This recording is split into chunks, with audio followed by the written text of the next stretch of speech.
just for posterity's sake. Are you guys seeing the screen that I shared? Is that working? There you go. Okay, cool.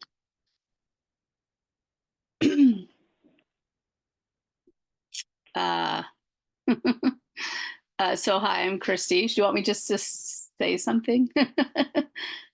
Yeah, if you want to share. Sorry, I don't have your bio, so if you want to share. Oh, yeah. I used to work in bookstores for many years. I'm an older student who started doing the program, gosh, in 2019. I have a kid at home who's sort of grown up while I've been doing this. I'm almost done. I'm doing ePortfolio next. So, I met Gabriel, I think around the time I started the program. And anyways, a couple years ago, we launched this program to help the San Quentin Library. So we'll talk more about that. But yeah. I made a little slideshow since you can't see Gabriel, and you'll see some pictures of what the library looks like and stuff like that as we get going. I live in the Bay area in Berkeley. Yeah.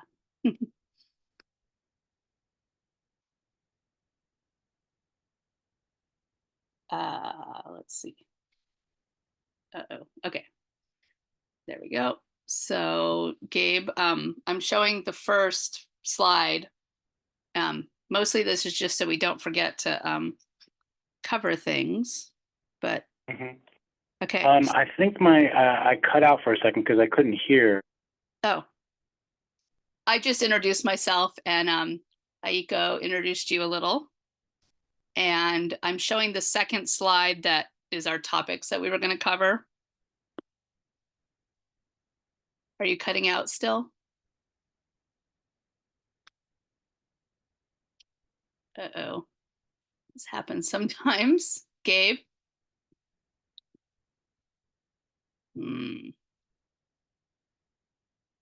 Yeah, one of the big issues of working with a prison is technology issues.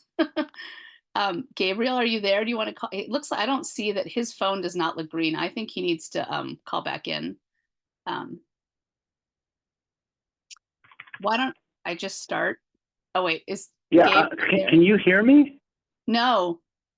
You can't hear me. Now we hear you, but you look like okay. My connection seems to be coming and going. Okay, well, why don't you start, and then maybe you'll need to call back if it doesn't work so great. Uh-oh. Are you talking? Oh, geez. Gabe, I think you should hang up and call back. It's weird. He must be talking and doesn't realize we can't hear him. That's funny how he came through for a minute, though. I don't know why. Gabe. Hello? Hello. Hi. I think I need to leave and come back. I think you do too. Okay. Okay. I'm going to do that. Okay. Okay. Yeah, like I said, technology is an issue at prisons. And we have not done this together before. But I've been on other calls with people in prisons where it's like worked surprisingly well or not worked at all. So is everyone here mostly students at San Jose?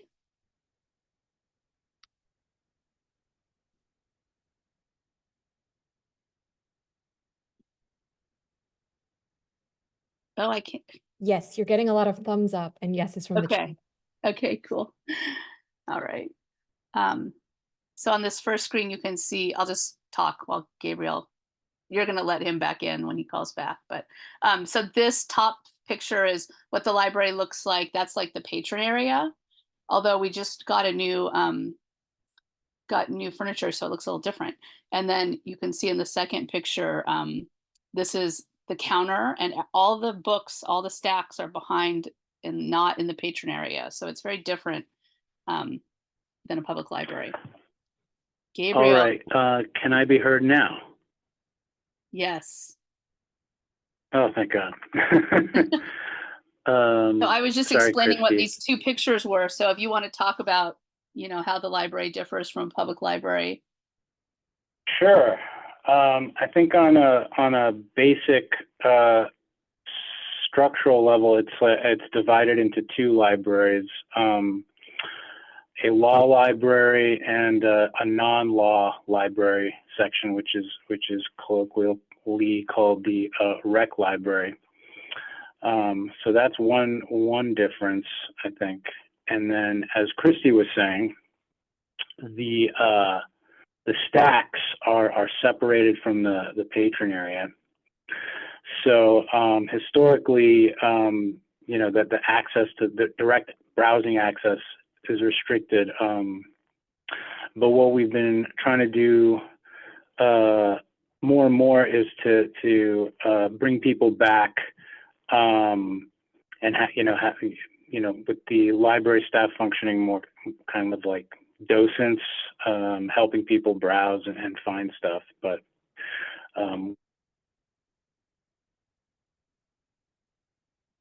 Gabe, I noticed that Aaron Dahlstead just entered.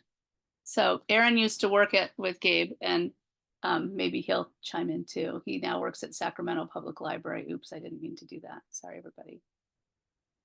Did you hear me, Gabe? oh, oh, Okay, sorry, technical difficulties. Gabe. I noticed the name of someone that just entered, and he used to work at the library, and he now works for Sacramento Public.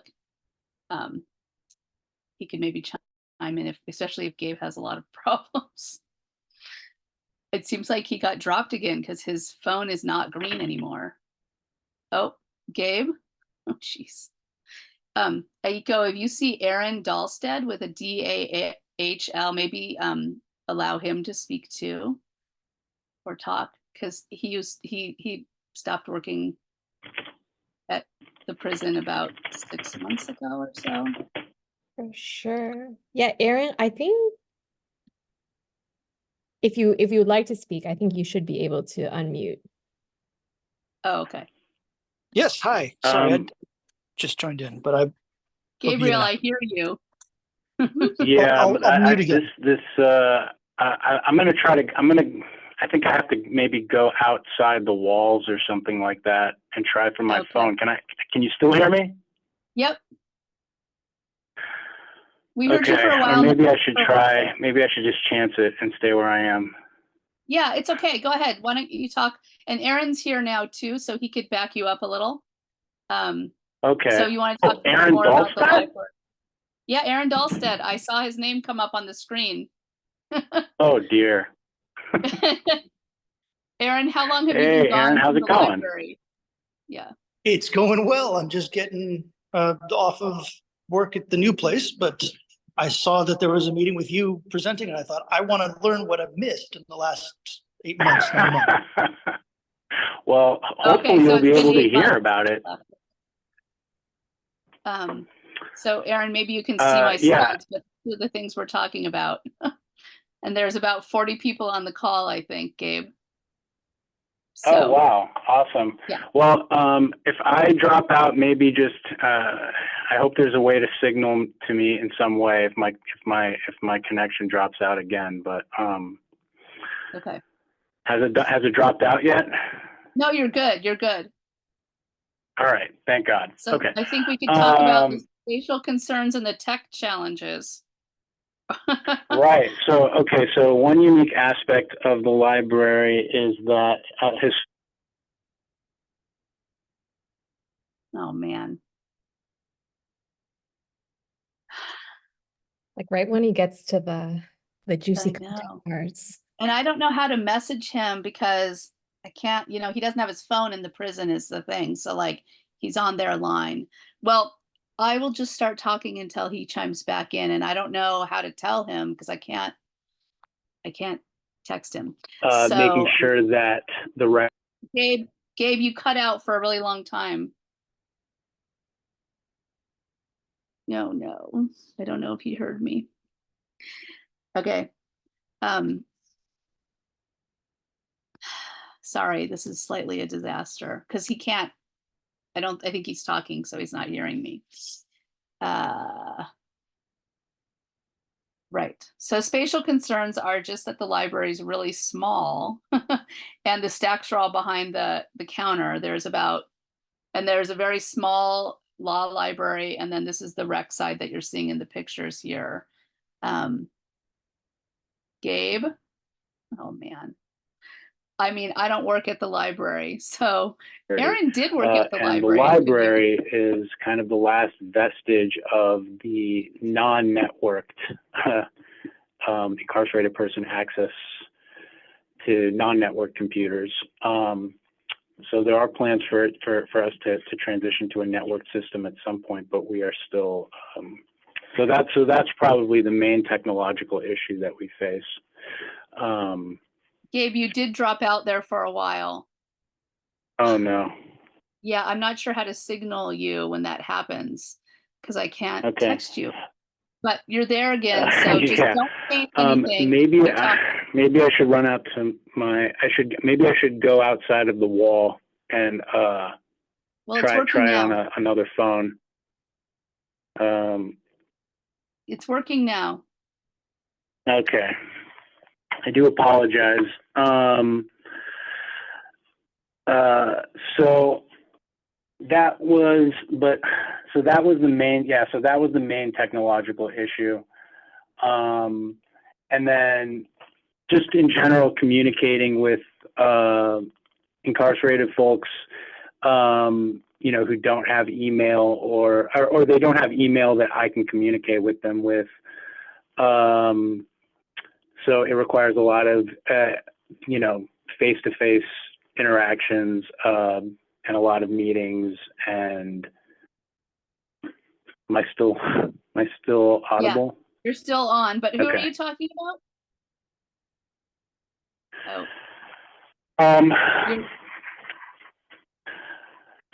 Just basically coordinating with incarcerated workers. Is another technological issue because they don't have access to email or a messaging system historically that I can utilize and keep everybody abreast of things with. So it involves whether it's workers or patrons. It involves just a lot of face-to-face meetings and working things out. Like I said, just physically there, and this is doubly the case for people that are in segregation. It involves or people that are limited in their movement for whatever reason.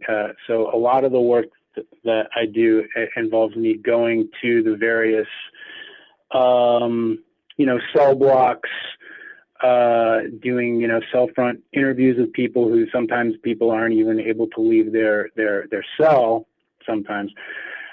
So it takes me outside of the library a lot to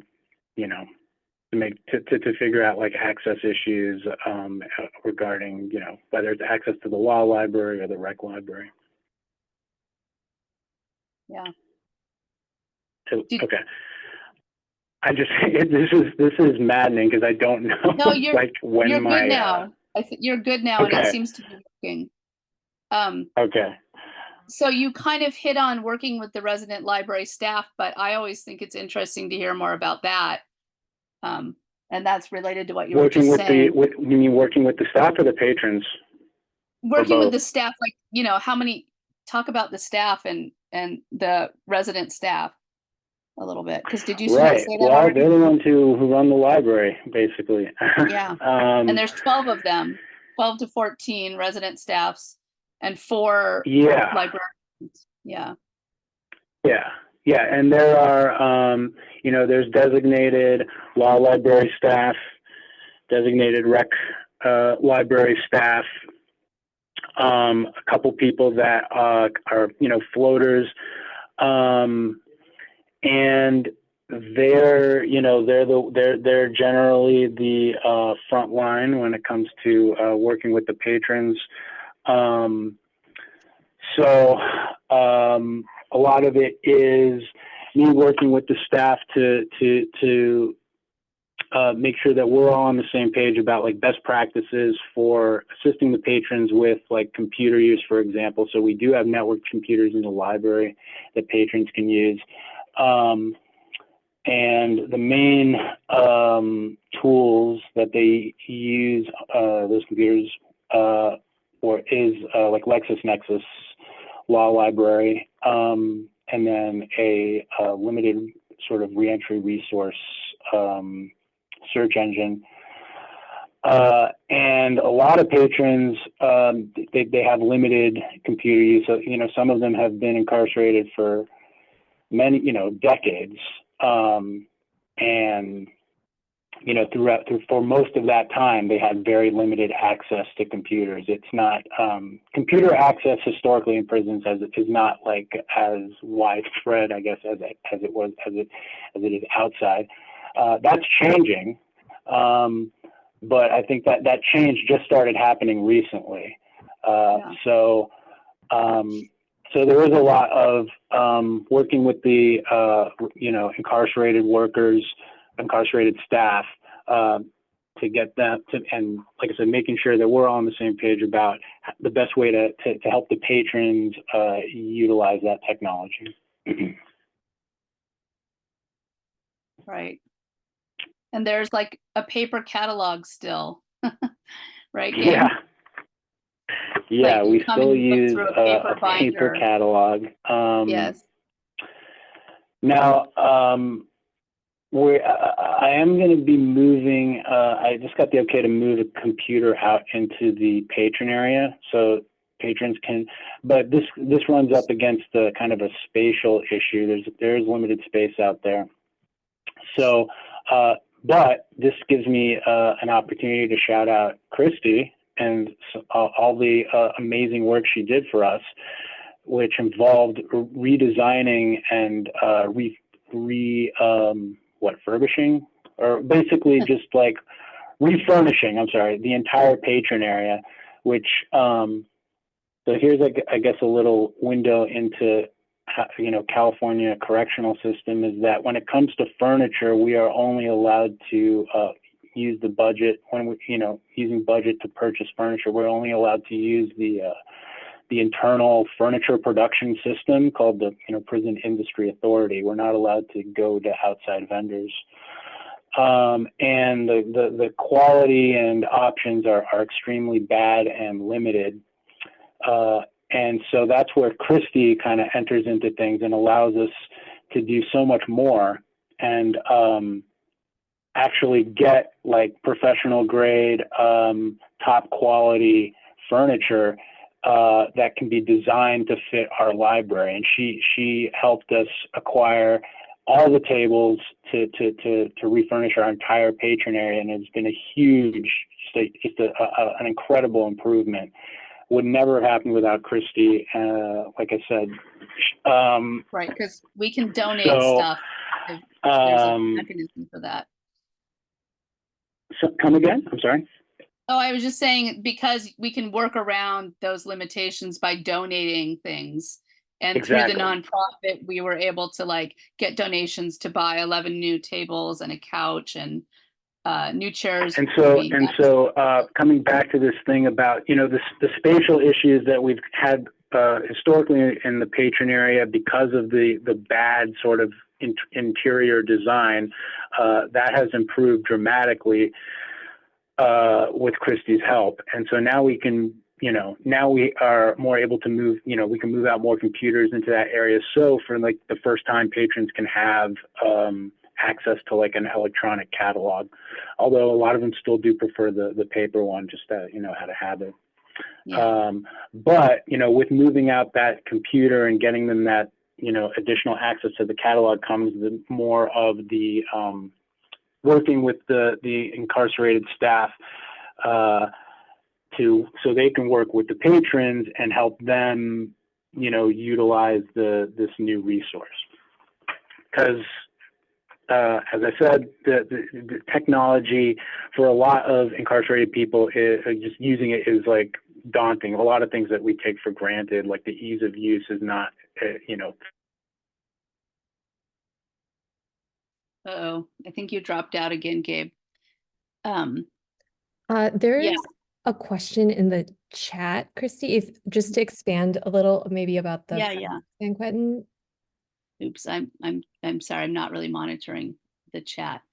Oh yeah, so right, I'll say this while Gabe chime in if you get back connected.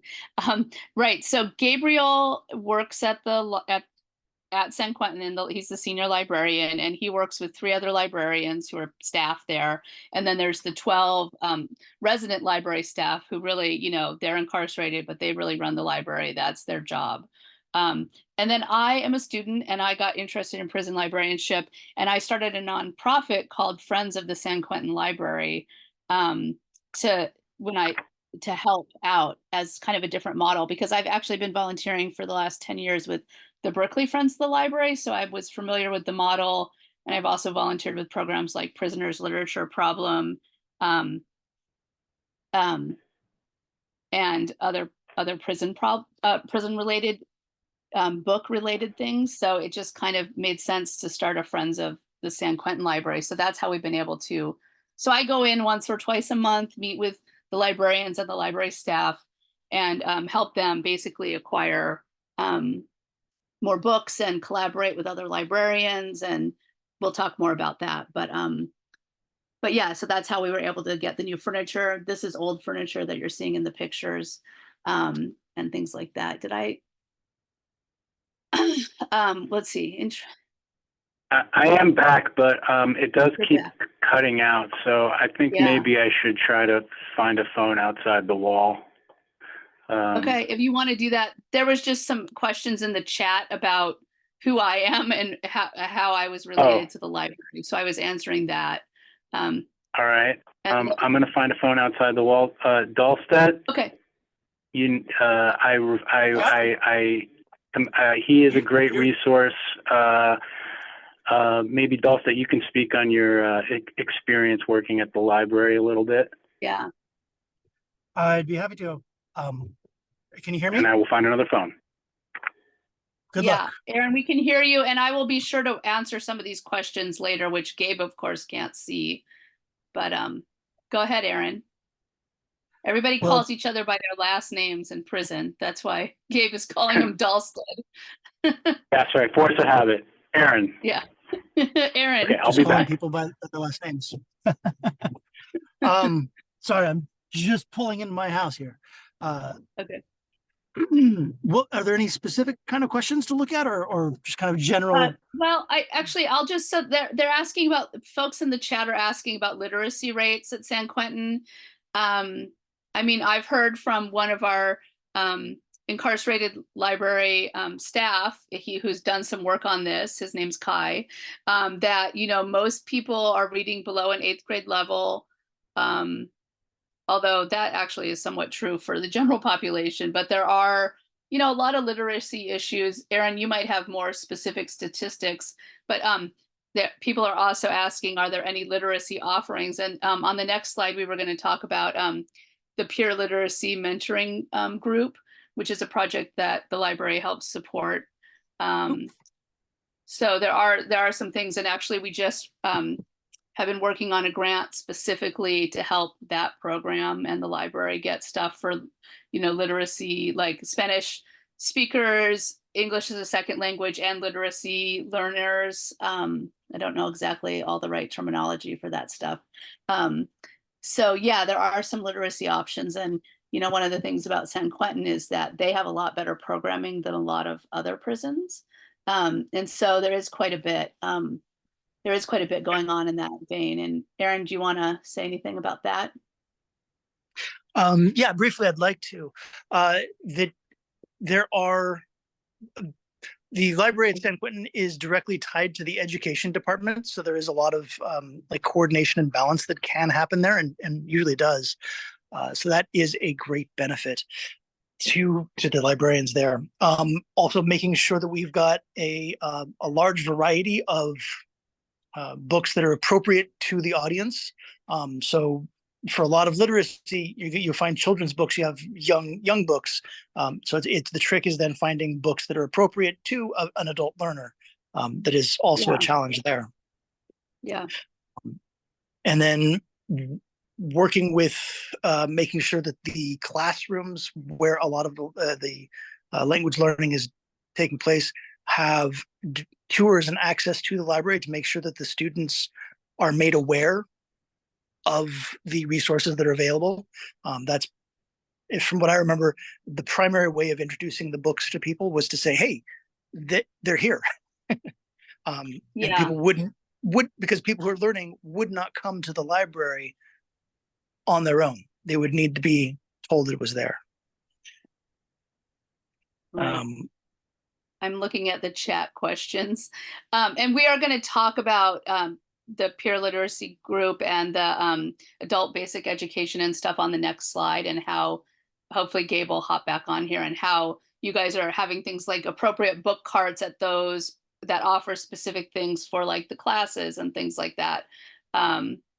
Let's see. Somebody asked about, is this what we're looking at in this picture? Is yes, this is the inside of the library. These are older photos on this slide. And like I said, that bottom one is there's a counter and the stacks are behind. And then there's this, the computers you're seeing are just LexisNexis access in the top one, because the whole reason that prisons have libraries is because they're required to provide access to the law so that people can advocate for themselves. And so law libraries are a big deal in prison. And then there's also usually a recreation collection as well. People were talking about donations aren't required to follow the same rules. Yeah, we're kind of figured out some workarounds. And, you know, there really is not much of a budget for anything at the prisons, especially with budget cuts lately. Gabe might talk about more about that. Shelving, yeah, like there's also a lot of changes coming down the pipeline at San Quentin. You know, you probably have heard in the news that, you know, Gavin Newsom has been there and wanting to change it into a rehabilitation center. And they're opening up this part of the prison that has been shut down for many years and remodeling it. And they think that they're going to get a whole other library. And so there's some plans for that. And I'm sorry, I've got a family obligation here. So okay. I've got to bounce, but yeah, okay. Gabe is going to have a lot of really great information as soon as he gets back on. Yeah, hopefully that'll happen. And if not, I'll talk. Okay, right. Aaron, good to talk to you. Bye. Bye. Thank you, Sorry, everybody, for the craziness. What are some common restrictions that you don't see in other libraries? I can talk about that, but I'm going to wait and see if Gabe can talk about that. Would anyone want to talk about how, why they are interested in prison? Yeah. So I think some of these things seem to be, I see somebody did the JARS internship, which I've done that too. That's the jail and reentry that San Francisco Public Library does. And they're great collaborators with our project. So one of the things on this list here is how collection development is different and how the genre needs vary. And I think that it kind of hits on some of the things people are asking about, restrictions and things. They're actually, I mean, there are restrictions, but they're not, you know, it's like no nudity, no, you know, explicit sex, no violence, no maps, some weird kind of obscure things like that. But in general, most things can get in to the prison, especially into the library. They're, you know, they do go through a list that they're checked when they come in. But we haven't had a lot of problems with that. But there are different needs, like collection development's different than a regular library in that there's really not much of a budget at all for from the state. Like what I've been told is that historically they get one order of books a year, which if you can imagine, if you work in a library, that's not very much. And there's been problems with even getting those from what I've been told in the last few years. Even getting orders, which is sort of where the Friends Project has come in, is that we've been able to kind of create a different pipeline to getting new books in. And basically you're just relying on the community to buy things off wish lists and donate books.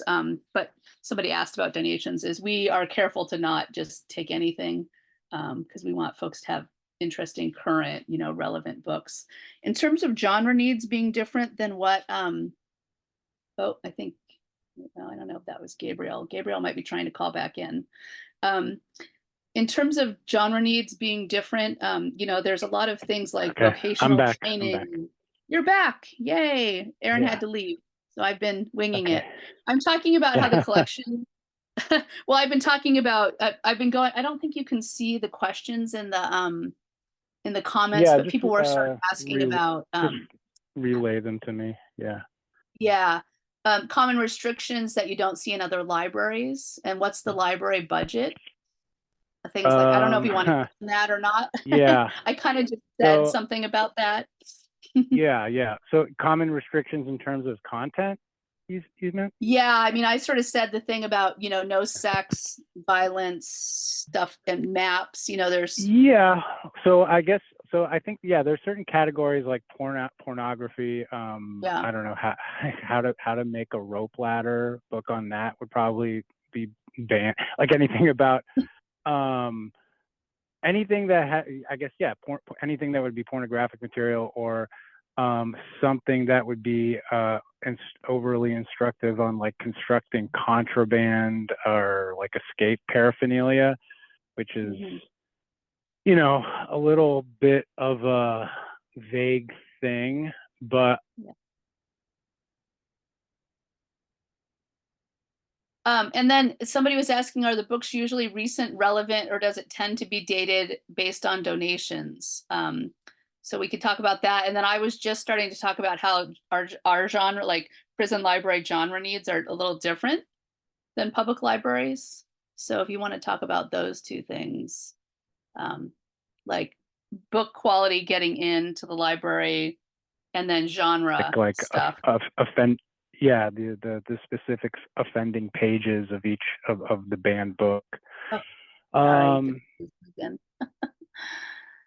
Gabe. Hello? Yeah. Hi. I think I talked over you. Oh, I'm sorry. If I cut out, please let me, or I hope I can be made aware. I don't know how. No, sorry. But yeah. Oh gosh. He dropped again. Well, I'm just going to talk.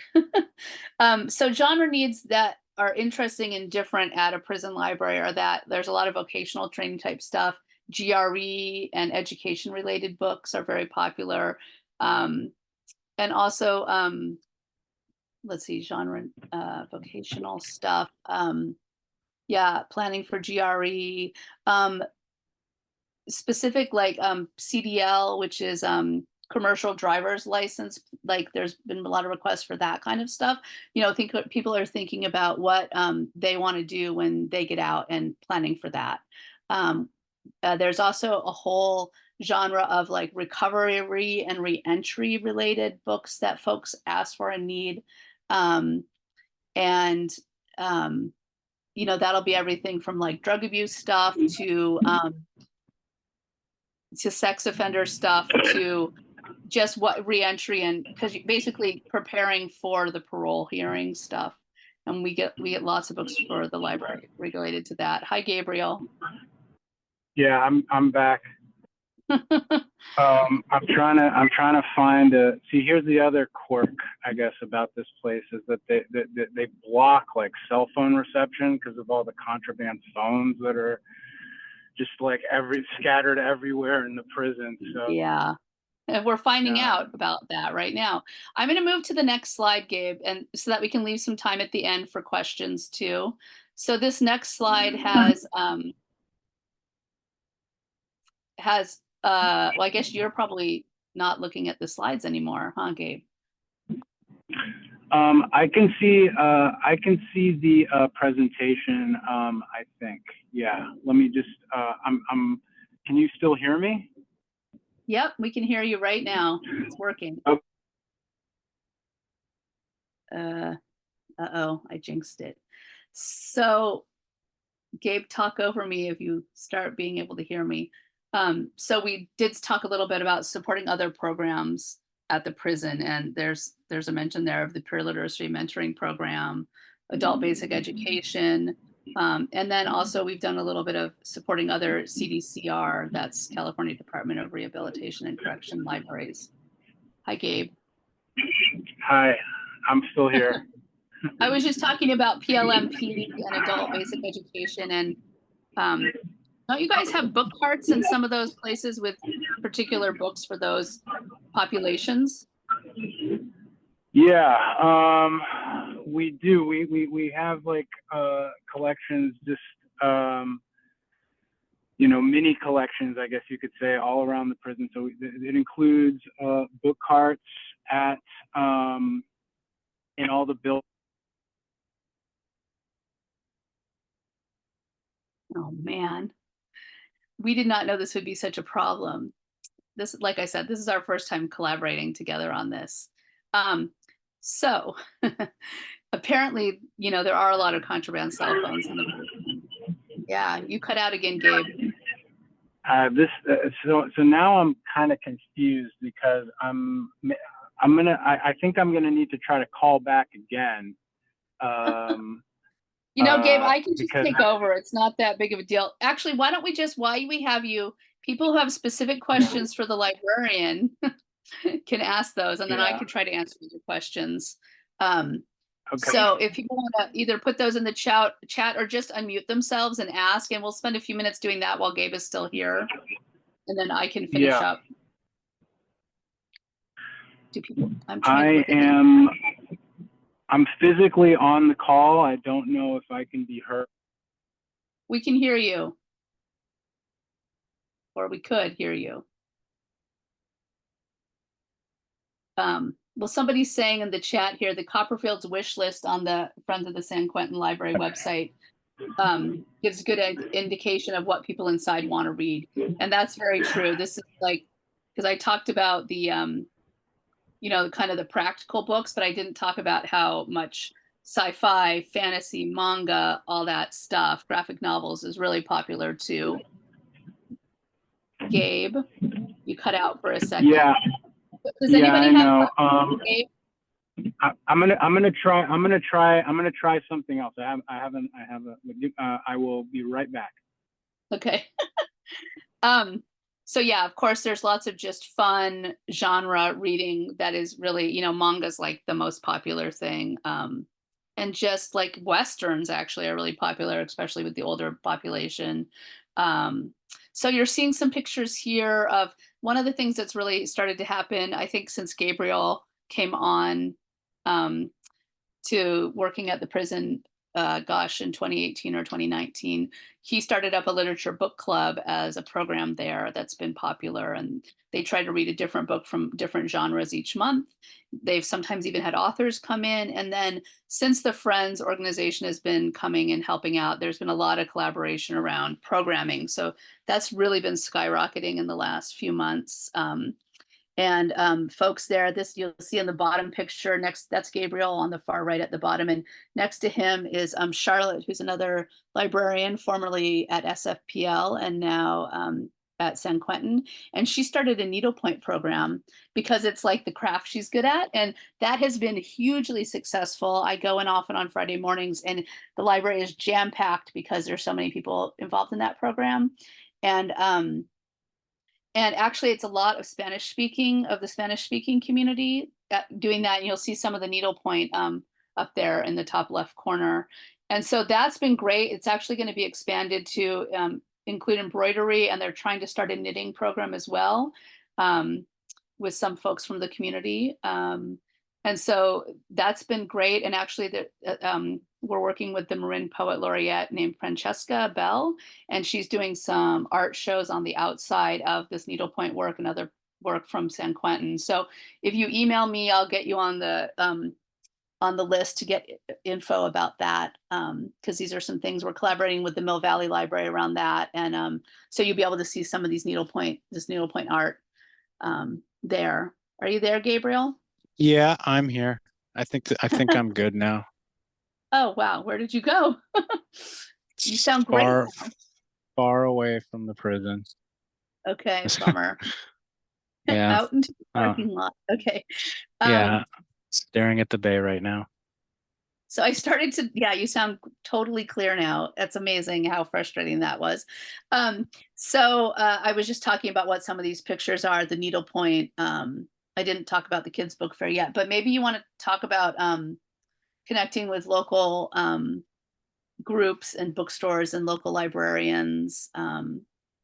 Yeah. Yeah. So this is another area where Kristi has really just transformed everything and made something that was previously impossible. She's made it possible, which is integrating with local resources, and getting there, actually being able to get donations. I mean, before I met Kristi, it was basically impossible. And what she helped us do, because getting donations into the prison is, it's difficult. It is a pretty arduous process. And what I used to have to do was have these sort of like informal kind of I don't know, hookups, I guess, from people on grounds that could let me utilize some storage or something like that, and then they would get fed up with like the huge influx of stuff coming in, and I'd have to find another a backup or something. And it was extremely difficult, and what Kristi did, what she got us, I mean, we had space with the college for a while, but then that came to an end, and Kristi got us a permanent solution. She got us like there's a storage unit area right by the prison, and she got us a storage space that we can now use as basically like a drop-off destination for any incoming donations. And this has been so huge, because not only does it help us with the getting resources for San Quentin, but we've gotten so much stuff now that we're sending it all over the state. We're sending it to prisons that are just way more remote, in the middle of nowhere, that generally just have limited to no access to any of the types of resources that we get. So San Quentin is now kind of like, with Kristi's help, San Quentin has become sort of like this staging ground for sending resources to all over California, and it's been huge. And right now we're yeah, Kristi, go on. Well, I was just going to say, Gabe, well, first of all, I stole so Gabe was already getting donations from the community. I took the idea from Prisoners Literature Project and Books to Prisoners type programs of setting up the new book wish lists at local independent bookstores and on Amazon to get so that's how we get new books for the library. And then Gabe had already been sending, and I didn't know this, and he gave me this idea of that through the prison you can send things to other prisons, and he had already been sending donations that were extra that he didn't need to other prisons, and so we've expanded on that to try to get new books in to other more remote prisons. So yeah, that's. I should mention that the kind of the difficulty of getting stuff into the prison is there's just all these security procedures that are involved. So having this storage by the prison, and Kristi creating those wish lists, those public facing wish lists has helped us get in so much good stuff. Right, and that's based on folks at the prison's requests and needs of the librarians. So we collaborate on that. Yeah, I think, and initially,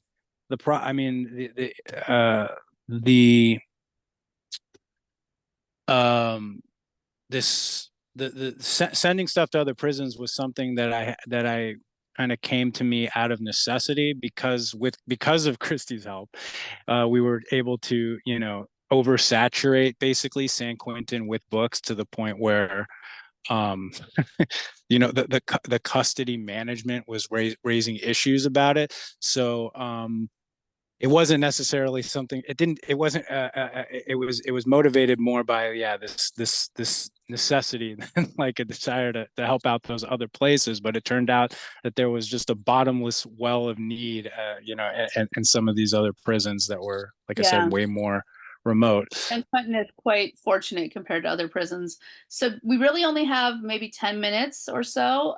Okay. And I want to make sure that folks can ask questions. I just want to say, oh yeah, somebody said, okay, so here, I mean, Aiko, unless you have a different way that you want to do this, I'll give him some. So people are wondering if you can give, first of all, somebody had a question about what level of security you're serving at San Quentin. Can you answer that quick? Yeah, actually it's changing by the day. It's work. So right now is like, things are in rapid flux. So historically, San Quentin is what they call, it's like a level 2. So the maximum security level is 4, and so San Quentin is a level 2. But there is also, it used to basically be 3 different prisons in one. So there was the general population, which was like the level 2, which is like the people that can freely come and go in the library when things are normal. And then the other area of the prison was called the reception center, which is for people that have just been committed from like the county system. And that's like a classification area. So the security levels there vary, and usually that would be like the part of the prison where you'd have the most incidents. And that was they removed that during COVID. They transferred that entire capacity to a different prison during COVID. During when things were locked down for about 18 months. And then the third section of the prison is death row, which is it's its own security classification. And death row residents are generally, they're in segregation pretty much all the time, unless they're in, they're in their enjoying their designated, yard time. But death row is now being dismantled, basically. And I think by the summer, all of the people on death row will have been transferred to various level 4 prisons and integrated into those populations. So there will be no more death row at San Quentin probably within I would say 3 to 4 months, which is this San Quentin has been the designated death row housing since it was built back in 1850 whatever. So then most of the prison will just be level 2 then, or pretty much the whole prison will be level 2? Pretty much. Yeah, it will be, it will just all be general population, which is going to be, so the people, so there still will be people in segregation though, that we have to serve. That would be the people, it's called administrative segregation. So, AKA, solitary confinement. Yeah, the whole. You get in trouble, but right. The prison within a prison. So that so they I don't know, Kristi, if you already touched on the SHU library, segregated housing unit library. There's a separate library for the people in segregation. Actually, somebody asked, can you give us a day in the life? So maybe you would talk a little bit about what your work day looks like, and like coming in and then working at the general population place, but then maybe what you do at SHU. We really only have 5 minutes or so though. Okay. So sure. Okay. maybe a quick day in the life of what that looks like. Yeah. So yeah, so I would say that the SHU library is a very structured, regimented thing. It's at the same time every day. So that is pretty much clockwork. And there's usually a couple sessions a day. And they are scheduled depending on the, housing unit. They don't like to mix people from different housing units. And that used to be mostly death row, and now it's going to be, there will not be any death row people there, so it'll be exclusively ads administrative segregation. Outside of that, outside of those SHU library sessions, there really is no routine to my day. It's I mean it's good and bad, I would say. A lot of my day sort of gets it's spent just working with people face to face. People just like, I'll be doing an errand, that involves me having to go from one, walk from one end of the prison to the other. And then that will take, you know, uh, that'll be a third of the day, because over the course of making that walk, I'll have about like 30 conversations or something with people on the yard. I mean, that's the thing, is people in prison can't email you or call you. Like the patrons can't, press a little widget on the website to ask a librarian a question or anything like that. So it's like their main way of interfacing with you is just face to face. And when you encounter somebody on the yard or in the building or wherever, like, you take that opportunity to work out whatever issues that they're having. So the day is fairly, I don't know, chaotic because of that. Like I said, there isn't really a structure to it. It's more just like, I'll have certain objectives, like I want to accomplish this thing, and that will usually not happen, but I will have a lot of interesting conversations. Yeah. And you're also like, it seems like when I've been there, it seems like, Gabe, a lot of what you're doing is like the resident library staff is working on something, but then they have to get access through you to do something, or need you to look something up. So, right. Well, so a lot of it, there's a lot. So there's another component of it, is that, like, there's patrons can put in requests for research for stuff that is they can't find in the collection or whatever.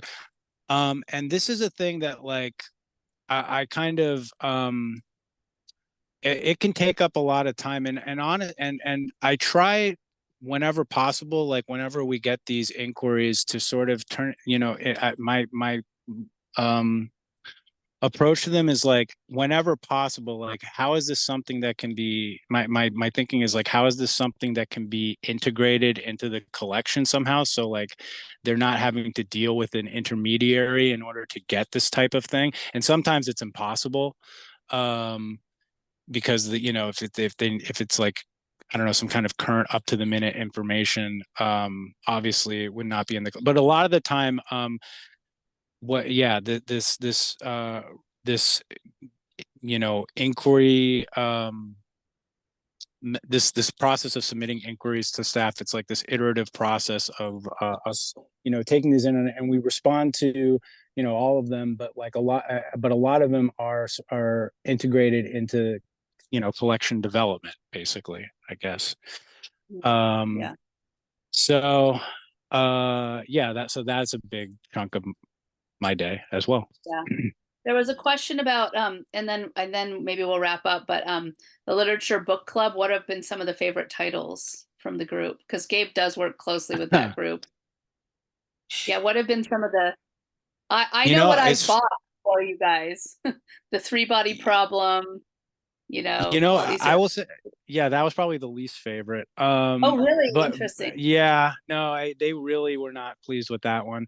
Wow. I'd say, well, I think the favorite, so it was interesting that it was called Incorruptible, I think, by so it was a book about like the nature of power. And they were really into that one because I think they the they I don't want to say they identified, but they saw a lot of like the exploration of power and you know how it sort of filters down into their everyday lives as far as like prison politics and the sort of custody administration and their interaction with those things. So that was like probably I would say the most popular book, and it was so popular that like we continued talking about it, like that would be one of the conversations that I'd have on the yard with book club participants after we had the actual session, was just a part continuing to talk about that book. So that really I don't know. lines up, kind of the genre need. That lines up in a way with something I didn't mention about the genre that are in the titles that you guys have there, like self-help, sort of psychology is very, and that sounds in line, Gabe, with what that is very popular there. Yeah, I think I think the fiction has been a little more hit or miss. Like when the fiction is actually, I would say some of my favorite book club sessions was when like they really hate the book. We had one where they were just talking. It's fun to hate on stuff sometimes, especially with I don't know. So I forget what the book was. It was sort of like this dystopian futuristic thing, but so those are fun too. They're all fun. Sometimes like I've gotten better at sort of I don't know, traffic copying the thing a little bit, because I think in the early stages it would get sidetracked a lot into I don't know, like certain current event topical stuff that people have on their mind a lot, and it would deviate from the actual book. But we've gotten better at like sort of focusing it on the book. And Kristi is going to be helping us get the new one, James by Percival Everett. So right, which was recommended by someone, right. with the Needlepoint Group, who also works at one of the local bookstores. So this kind of speaks to the collab. Right. And she's going to be actually helping to facilitate the discussion as well. So this is like, as Kristi said, this is part of our integrating with the community and like local resources and bringing folks in. So I just want to say this bottom picture is the kids book fair, and somebody said something in the chat about the kids book fair. This wasn't, and who's here as the librarians, me, and these three guys are are three of the library staff. Matthew is in the middle there. He really helps with everything there. He's a law library clerk. Roach and Tony, who you could maybe hear on Ear Hustle. He's kind of famous. And doesn't work at the library anymore. Roach is also on your. I think he's on the very first. Roach was on. He was on the first one. Yeah. So anyway, so this is a picture of the kids book fair, which is an idea that came about because we got a nice donation from a local bookstore of kids books, and we were like, what are we going to do with this? And one of the resident library staff had the idea, why don't we create a book fair for parents to come pick out free books for their kids? And that has really taken off. We do it twice a year now. It's a big event at the library. And we give away about 700 or 800 books every time. And then we send out about 300 packages to families with kids' books that their dad or granddad or uncle or whoever at San Quentin has picked out for them. Here's the next slide. I'm just going to show you guys if I can. This has all the info for the Friends of the San Quentin Library. If you follow us on Instagram, you'll see, like, I post all about everything that's happening. The Needlepoint Group, events happening next month at the Mill Valley Library, the Kids Book Fair, which is coming up in a month. So if you want to learn more about the collaborations we're doing, which basically all comes from what the librarians are telling me their needs are and what the resident library staff is talking about, so it's really fun. And that's not something I was expecting to be able to do when we had the idea to start the Friends organization, but it's been great working closely with the librarians and closely with the library staff, who really know what's going on there and have lots of great ideas. Let's see. Oh, thanks, Aiko, for putting that in the chat. It's 7 at this point. Yes.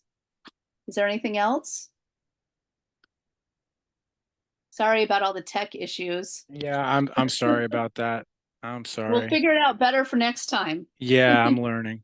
But if anybody has questions, if anyone's local and wants to help out, we're trying to figure out how to make that happen. If you really want to get a job at a prison library but want to come visit first, you know, get in touch with me, and I can put you in touch with Gabe or whoever.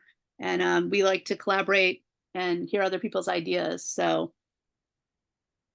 yeah, get in touch.